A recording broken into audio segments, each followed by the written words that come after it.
Hi, it's Hipster King here from the Hairy Game Lords, and we have been playing this, Fallen Angels. Stay tuned to find out what we think of this.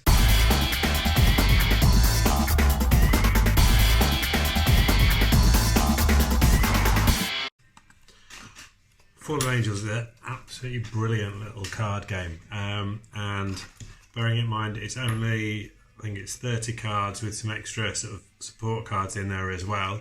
Doesn't sound like a whole lot of game, but this is a lot of game in such a time, in such a small number of cards. Basically, it's a deduction game, but not social deduction. It is classic kind of whodunit deduction. I cannot go further without talking about the artwork in this game. The whole look of this game is beautiful. I'll show you a couple of the cards. Each card has a character and then a kind of close-up mugshot of the same character on the back, and they've all got that kind of straight out the 1920s look, that kind of sepia toning to it, and some just brilliant images. And each card has got the name of each of the characters and what they are known for. So and a little bit about them, so sort of age, etc. So various offences. This guy, Charles Simmons, age 34, breaking and entering.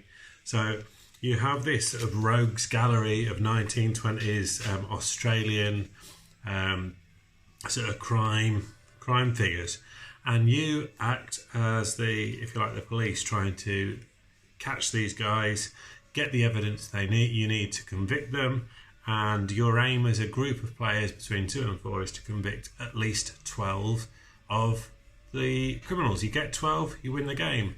However, if you acquit 3, game is immediately over and you lose. So how does it play? I really like playing this. I've played it with my family and also over the internet, which was a little bit difficult to start with, but we with social distancing in place in the UK, we had to do it that way. With Andrew from the Hairy Game Lords, his thoughts will be coming up as well. So what do? Well, basically, the way this works, the cards have got 2 sides, as all cards have, I guess, and what I'm looking at and what you're looking at is the same character, but I'm seeing different things from you. So on my side of the card, I have 2 pieces of evidence, in this case, fingerprint and weapon. What you see is just the weapon. Now, when I'm playing, I will raise the card up that I'm trying to get some evidence about. You will see this, the weapon icon. I can't see that. All I can see is the fingerprints and tools. So I know that I need either fingerprints or tools to convict him, but you know that I need to find the weapon. Sorry, not tools, the weapons. So how do you tell me? Well, you can't physically tell me with your mouth. You have to use your cards. So what you will do is you'll search through your cards and you will find all of the cards that on your side of the cards have got weapons on. You'll group all those weapon cards together. On one side of one of the other really nice little cards in this, which is your little crime scene card, you'll notice it's got a tick and a cross there at the top. So you're going to put the cards that you've got that have got that weapons icon, you put it on one side of your crime scene card, on the tick side, and then on the other side you've got the cross, and you'll display those to me. So I know that it's either one of these 2, or potentially, but of course you can see 2 icons and are only showing me 1.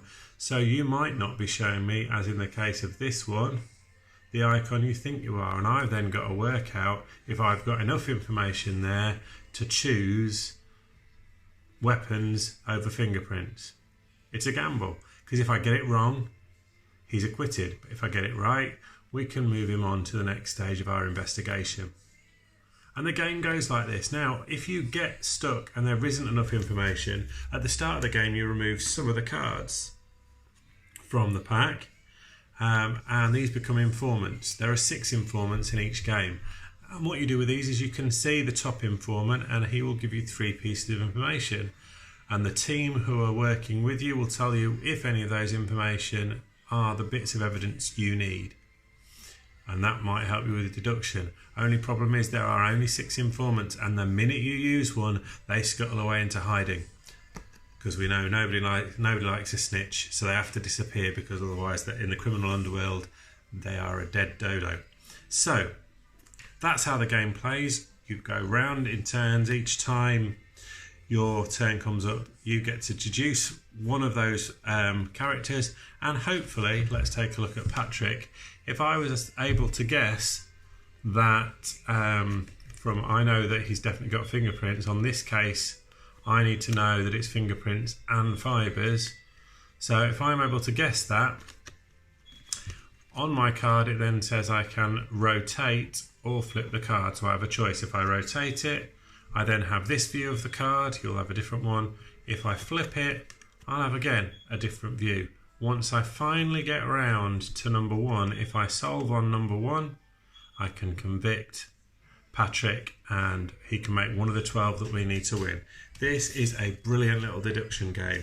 I've played a couple of deduction games now. This is by far the best one. It's really clever and does require a lot of working out what the cards are telling you and what they're not telling you.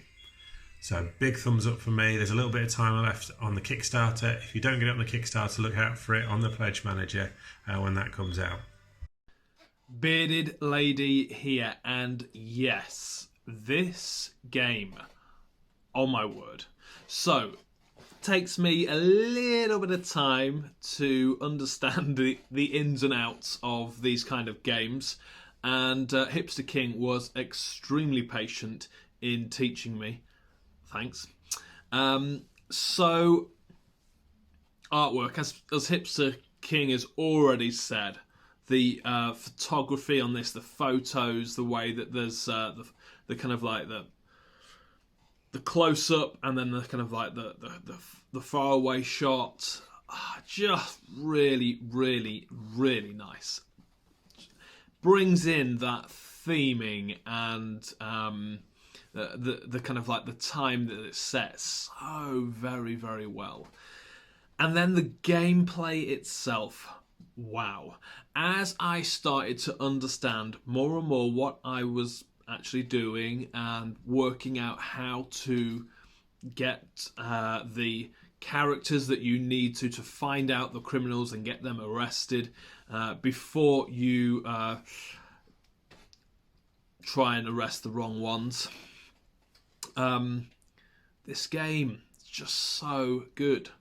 So Pete and I played it a few times through, and we didn't win, but I like a good, hard, difficult co-op game. And we even had it, I think, on easy, but I like the way that there are different variants, so you can have it easy or a little bit more difficult.